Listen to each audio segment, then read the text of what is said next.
All right, I'm here with Gracie and Sophie. Malakai is outside because he's throwing a temper tantrum, as you can hear.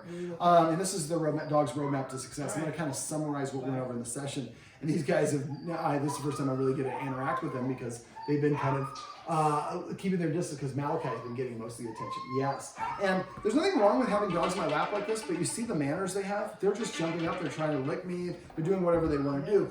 All of these dogs really have a lack of self-control because the guardians really don't have any rules for them. They're able to tell the humans when to pet them or give them attention, and there's no consequences if they really don't do what we don't want.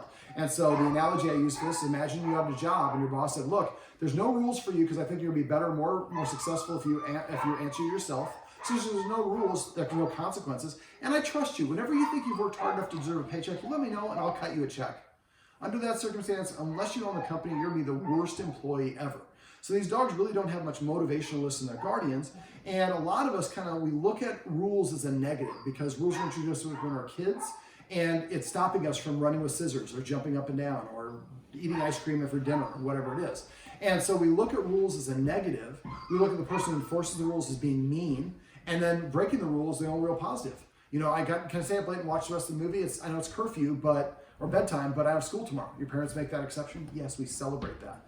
The rest of our life, we go through that thinking of rules as being mean, and I'm being mean by having not allowing the dogs on the couch, or making them wait for their food, or sit before I put the collar on. But Malakai is just giving a wonderful demonstration of he doesn't have any practice at no.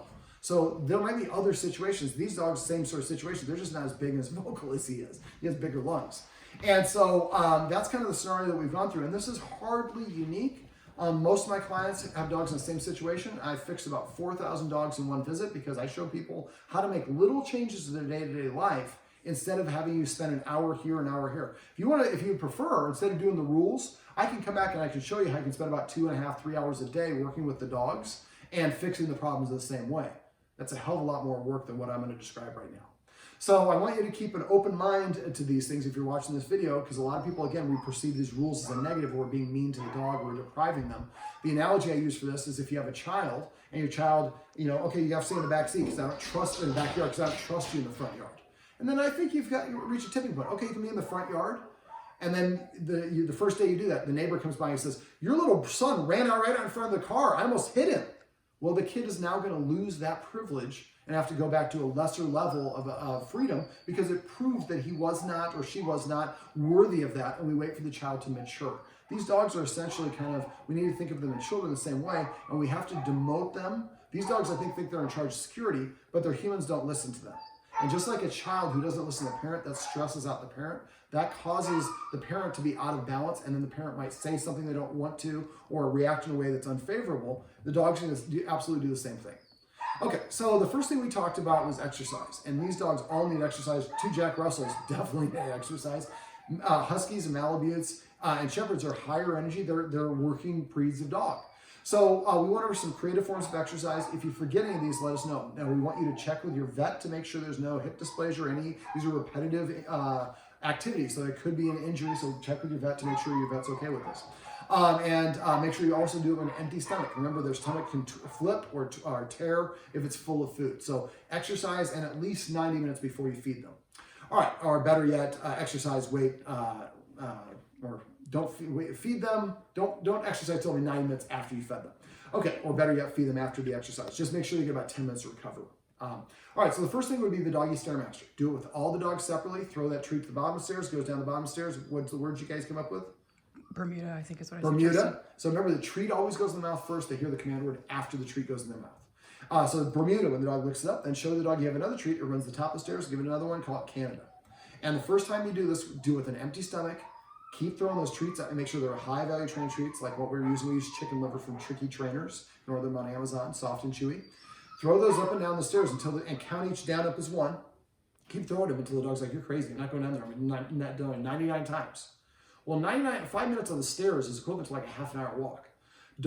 These dogs all need at least an hour's worth of exercise every single day. But if we go to Dogtopia, they get it all in one enchilada.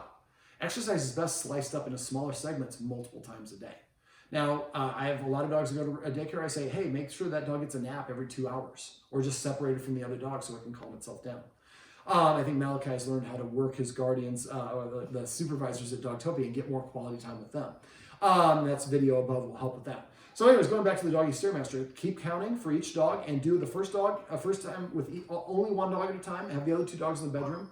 And keep doing it until that dog says, I'm not going to do it, so we know what the maximum number is. We want to exercise them about 50 to 75% of that maximum number, probably about 3 to 6 times a day for these dogs.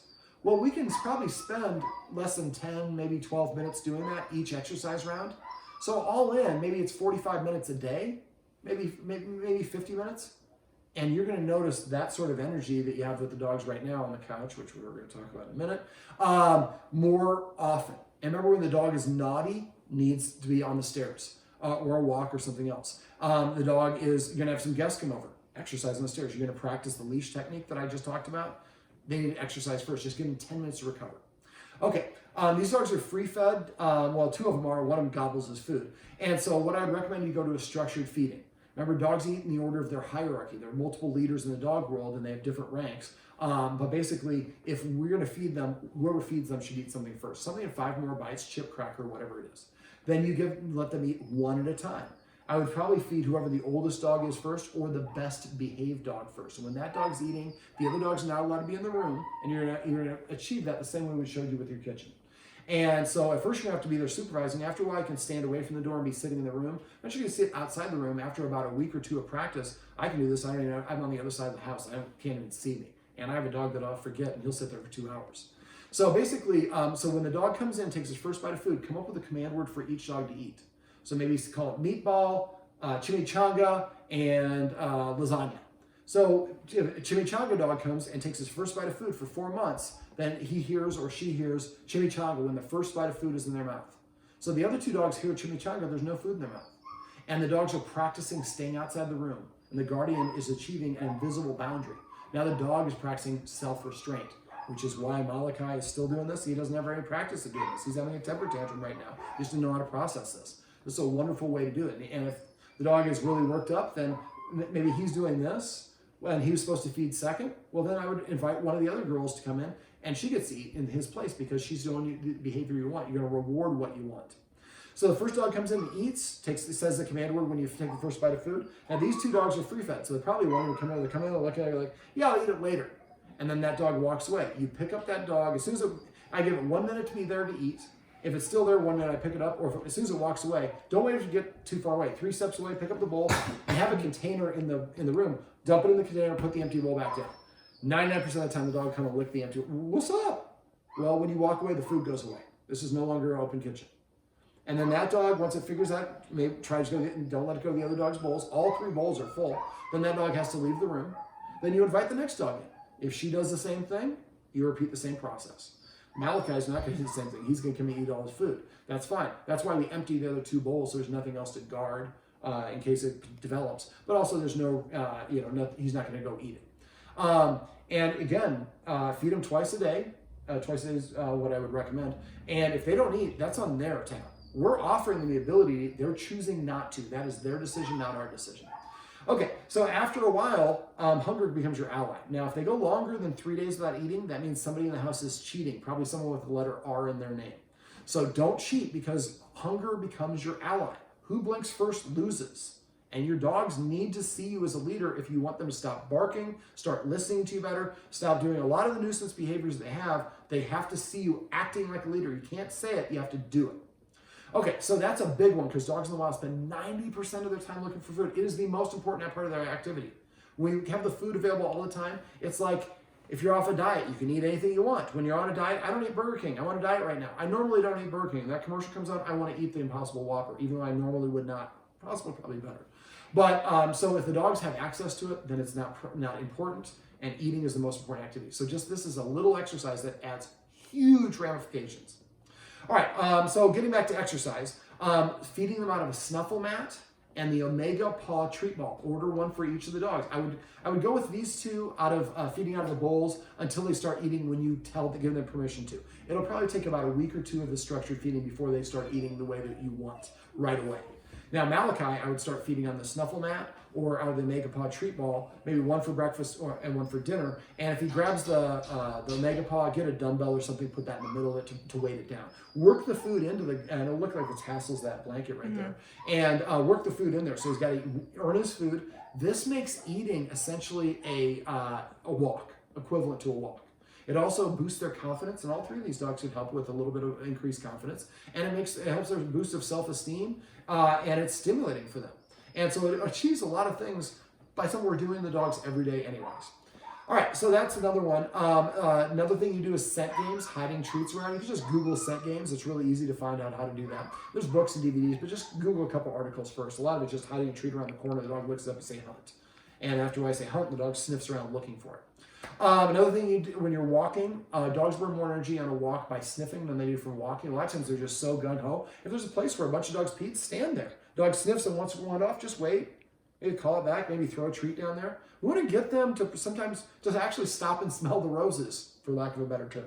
So after a while, the dogs kind of start checking things out, and you don't care about walking around the block. You're just going this way or that way for 10 minutes. If you have a 20-minute walk, after 10 minutes, you cross the street, and you're on the other side of the street for fresh sniffs on the way back. You might only go 3 houses. You don't care because the goal is not the distance, it's the duration. The other thing you do is the laser. Just be careful with the laser if they get whiny or whimpery. Some dogs it's not healthy for. These dogs seem to be okay with it. When the dog's naughty, exercise. When you pet with a purpose, the dog demands more attention after you get done petting, probably needs more exercise. If you don't know why the dogs are misbehaving, more exercise. If it's been longer than an hour or two, probably more exercise. I know you're noticing a little bit of a trend here. Exercise will make your dogs much better behaved. All right, so that's exercise. The second thing we talked about was rules. Now, a couple of housekeeping things. Anything your dog is doing when you pet it is what you're specifically rewarding. If a dog jumps on your lap and you pet it, you said, yep, I belong to you because you just claimed me by jumping on top of me and I'm rewarding you. Doesn't matter what the human thinks. That's how the dog interprets it. Nothing wrong with the dog being in your lap if you invite the dog out. These dogs just get on laps. And Malakai is not a little dog. And so now you have competition. One dog gets up, well, I want that spot, one spot. And I've had clients that have this for 3, 5 years, 7 years. Suddenly the dog starts fighting each other because you don't have a leader and they all think they're the leader. They have to do something to contribute to your pack. And if you don't communicate it to them, they're going to get confused and they're going to try to do things on their own. You end up with things like headless possums' bodies, or dogs become protective of you when you're on the walk, or it's not related to the resource guarding. It could be a little bit of a contributor, but it's probably not. But again, there are a lot of other reasons for that. So, so anything your dog is doing when you're petting it is what you're rewarding, including unbalanced states of mind. So if your dog's barking, you're petting it, I'm getting petted for barking. If it's scared and you pet it, aggressive, any of those things, climb on my lap. I'm saying climb on my lap. I want you to climb on my lap, and because I pet you and pay you for doing it each time. I wouldn't mind the dog being on my lap if I make the decision, but that means it's my body and I'm choosing and I'm inviting the dog. That's looked at differently than the dog just jumping up on your lap with its whenever it wants. Okay, any attention's validating. Your dogs are barking, you yell at them to stop. They think, look, either he's barking too or look, I'm getting all this great attention. You want attention? Just bark and then your human will come over and yell at you. Isn't that awesome? And we're like, no, I'm mad at you. They don't see it that way. So it's different between human psychology and dog psychology. Also for dogs, anything they're doing that you don't specifically disagree with is the same thing as saying you agree with. So not saying no is essentially saying yes. The only caveat to this, we just threw a little temper tantrum. Well, I didn't, Malakai did. If he's barking at me and I say quiet or anything, then he's trying to get a reaction, and then that's rewarding. So the dog's barking or throwing a temper tantrum at you, that would be, I would ignore that completely. When they start barking at the door and you go up after like 5 minutes of hearing the barking, you go and say stop, they're like, okay, so I can only bark for 4 minutes and 50 seconds. They get confused. So if you want to disagree right away, consistency, remember, is super duper important. Don't reward the dogs by breaking rules. So if you want to reward the dog, go get down on their floor, rub their belly, play tug of war like I was, play fetch, take them for a walk. There's a lot of ways to reward them. Don't break a rule to do that because that's going to cause them to want to do that, break that rule again. And it was like, I gave you a reward. And they're like, no, you gave me a taste. Now I'm going to want it again and again and again. Let me see what else. I think that's it for the housekeeping things.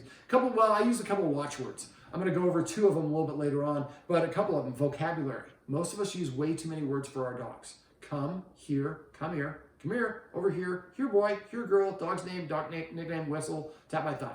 Now I've got to listen for 10 words. As humans, we say between 2,000 and 11,000 words a day. It's much easier for all of us to only say one word. So if I say, come here, and the guardian says, vocabulary, I'm like, oh, thank you, come. And it helps me consolidate to one word. Come, come, come, come, come. I'm just not going to listen, because when I'm hearing the word come, I'm not coming. So clearly come does not mean come. So that I would say repeat or rerun. Come, come, repeat. Also, I say Scrabble if you're using too many words. Malakai, go and lay down. They heard the first word you say. Just say one word. Down. Hawaii. Whatever it is.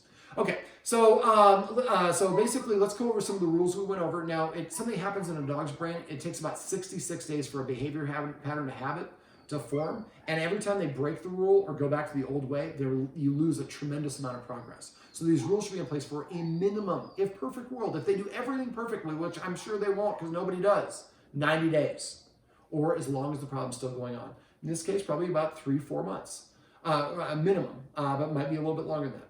Okay, so the first rule that we talked about is the one I think somebody watching this is probably not going to like, and I'm talking to you. But I talked about the guardian. I'm not going to talk about it in this video, but I talked about a client who didn't want to give up the furniture, and I can't give up petting the dogs.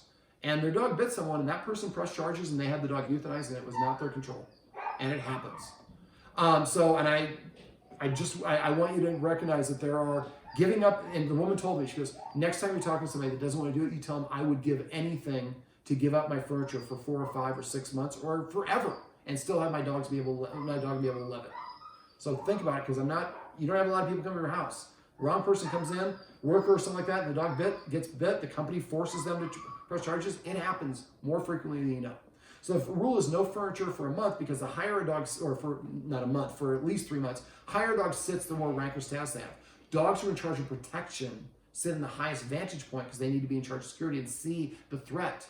These dogs all think that they're the security guards. This is related to the leash aggression, the protective behavior, and a lot of the other things that we have going on.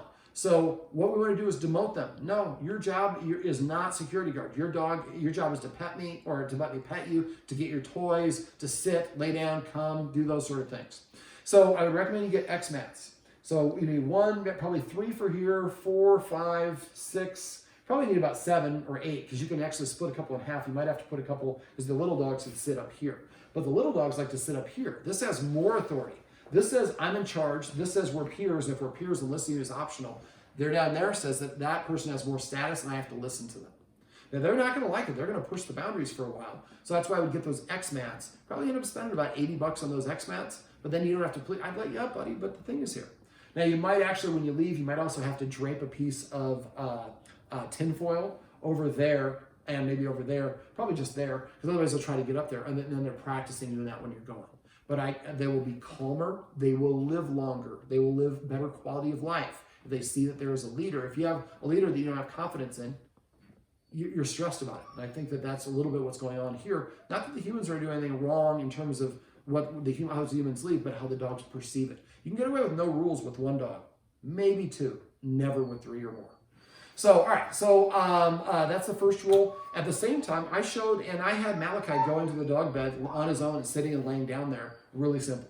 So all you do is you throw a treat. As soon as he licks it up, you say the word Hawaii and let him go away, throw it again. I did it up for about 25 treats, 30 treats.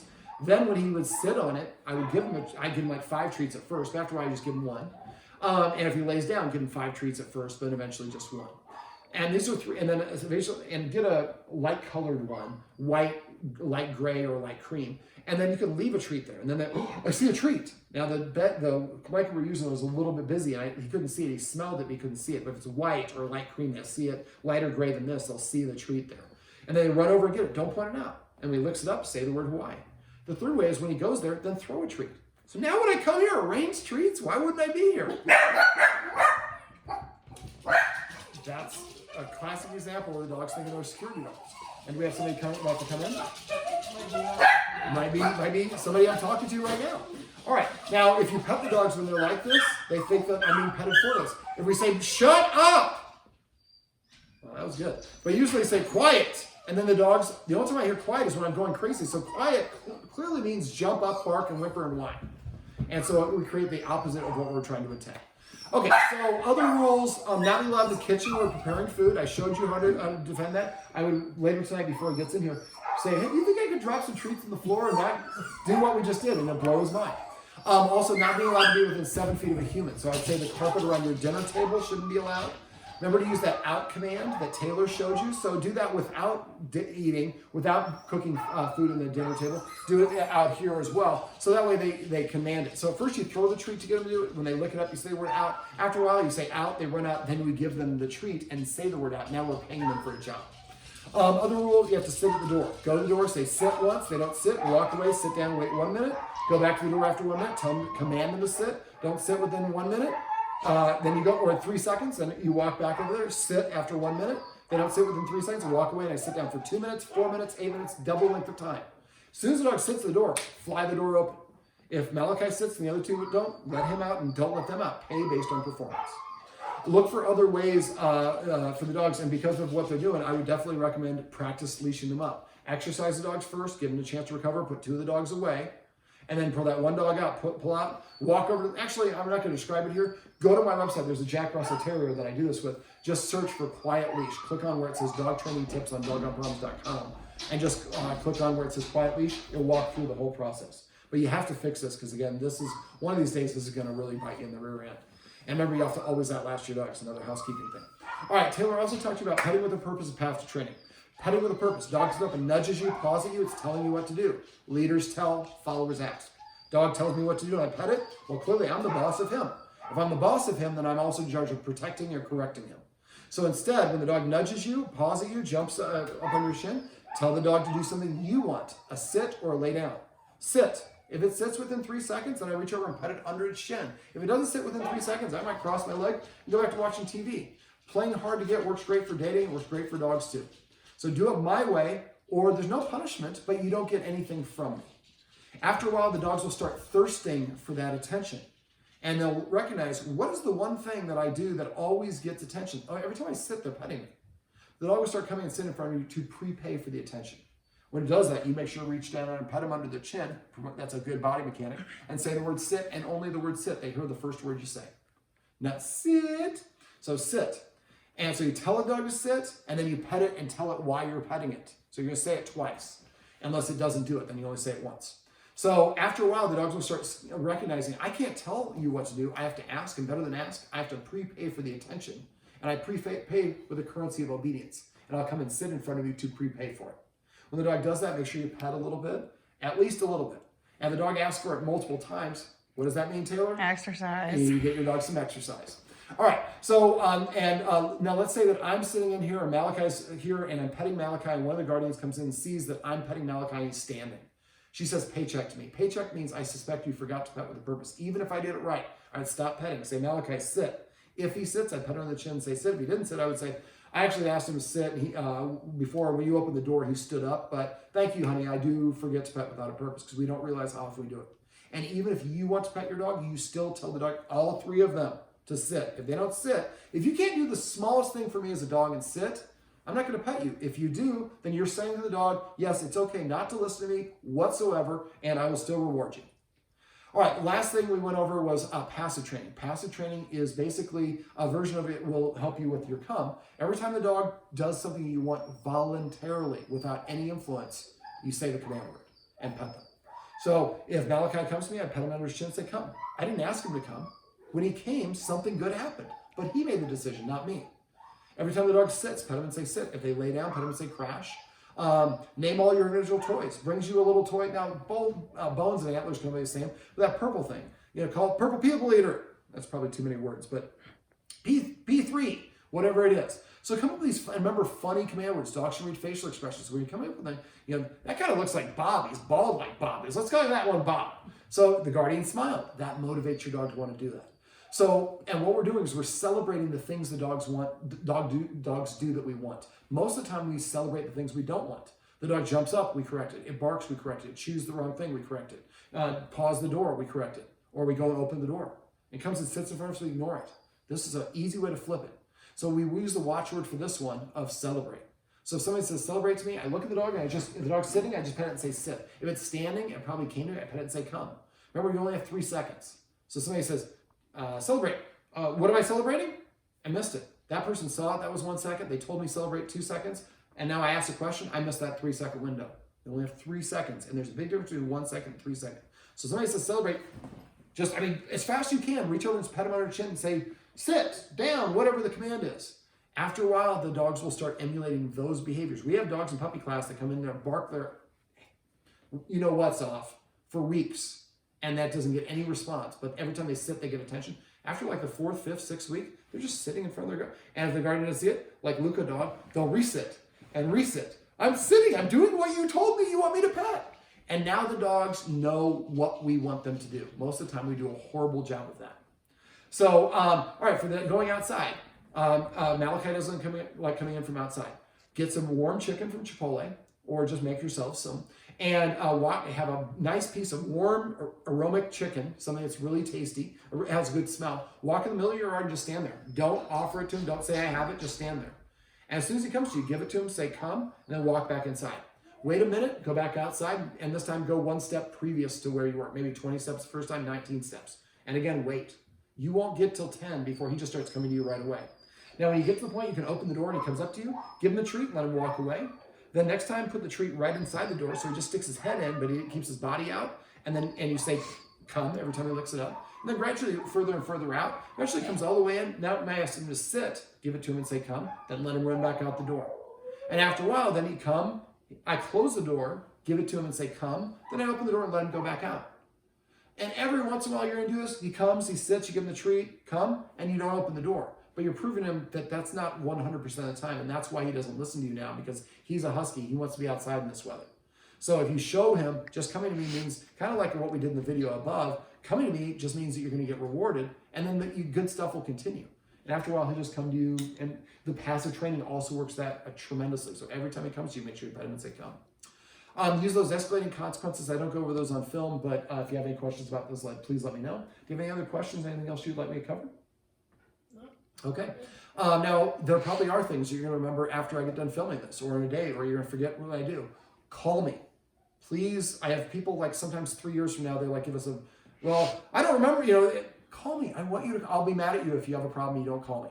Now, if you want it, I would talk to Dogtopia, have them watch the video above. It's not as good because it doesn't have Malakai in it, but it explains it. And ask them to talk to the owner of Dogtopia and say, David, mentioned that maybe he could do a workshop for the employees and show them how to stop resource guarding in dogs, because he's not the only dog that does this. And that way you might actually be able to do it, or just let me know and we can arrange a session. I go in that facility and I can go in there. We can just recreate it ourselves if they won't do that. Let me know if you have any questions or problems, because if I don't hear from you, I can't help you, but I have thousands of videos. I can help if you let me know. All right. Come. I forgot your names already. Sophie and Gracie. Sophie, Gracie. Is this Gracie? That's Gracie. Gracie, look at how polite your ears are. Sophie, come here, Sophie. This is Sophie. This is Gracie, right? And that's Malakai, and then I'm David, and this is the roadmap to success. Remember, everything you do trains your dog, only sometimes you mean it.